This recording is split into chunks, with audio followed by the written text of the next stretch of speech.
Son of man, speak to your people and say to them, when I bring the sword against a land, and the people of the land choose one of their men, and make him their watchman, and he sees the sword coming against the land, and blows the trumpet to warn the people, then if anyone hears the trumpet but does not heed the warning, and the sword comes and takes their life, their blood will be on their own head.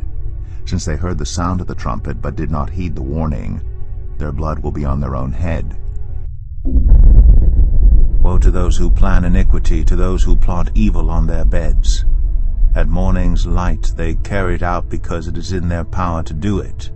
They covet fields and seize them, and houses and take them. They defraud people of their homes, they rob them of their inheritance.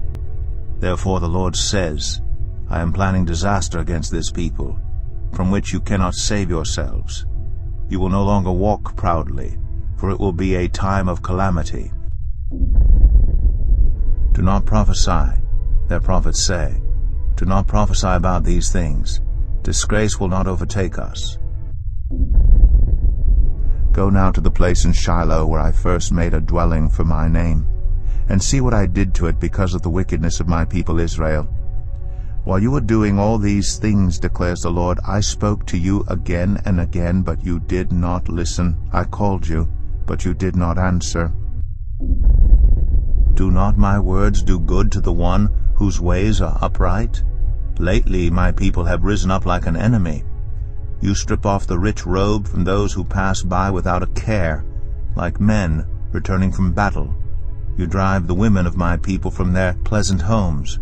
You take away my blessing from their children forever. Get up, go away, for this is not your resting place, because it is defiled, it is ruined beyond all remedy.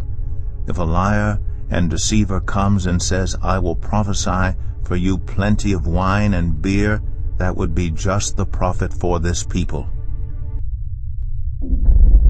Even in darkness light dawns for the upright, for those who are gracious and compassionate and righteous. Good will come to those who are generous and lend freely, who conduct their affairs with justice. Surely the righteous will never be shaken. They will be remembered forever. They will have no fear of bad news. Their hearts are steadfast, trusting in the Lord. Their hearts are secure. They will have no fear. In the end, they will look in triumph on their foes. They have freely scattered their gifts to the poor. Their righteousness endures forever. Their horn will be lifted high in honor.